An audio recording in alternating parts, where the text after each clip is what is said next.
শেখ হাসিনার প্রতি ভারতের মিডিয়ার আচরণে পরিবর্তন। বাংলাদেশে জুলাই বিপ্লবের পর ভারতের সংবাদ মাধ্যমে ঢাকা নিয়ে আগ্রহ চোখে পড়ার মতো বেড়েছে। আগে যেখানে বাংলাদেশ শুধুমাত্র গুরুত্বপূর্ণ রাজনৈতিক ঘটনা বা সীমিত পরিসরে আলোচনায় আসত, সেখানে 5 আগস্টের ঘটনার পর থেকে বাংলাদেশ নিয়ে নিয়মিত প্রতিবেদন প্রকাশ করছে ভারতের মূলধারার সংবাদ মাধ্যমগুলো। তবে এসব প্রতিবেদনে শেখ হাসিনাকে যেভাবে উপস্থাপন করা হচ্ছে সেটি এখন আলোচনার কেন্দ্রবিন্দু। নয়াদিল্লিতে বাংলাদেশ হাইকমিশনের প্রেস উইংয়ের প্রধান ফয়সাল মাহমুদ ফেসবুকে লিখেছেন, গত 5 মাসে ভারতীয় গণমাধ্যমে শেখ হাসিনার প্রতি দৃষ্টিভঙ্গিতে একটি স্পষ্ট পরিবর্তন দেখা যাচ্ছে।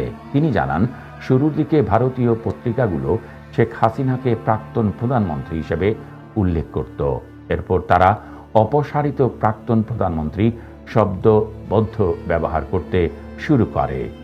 এখন শীর্ষ 4টি ভারতীয় সংবাদপত্র Times of India, the Hindu, the Indian express এবং হিন্দুস্তান টাইমস তাকে পলাতক প্রাক্তন প্রধানমন্ত্রী বলে বর্ণনা করছে।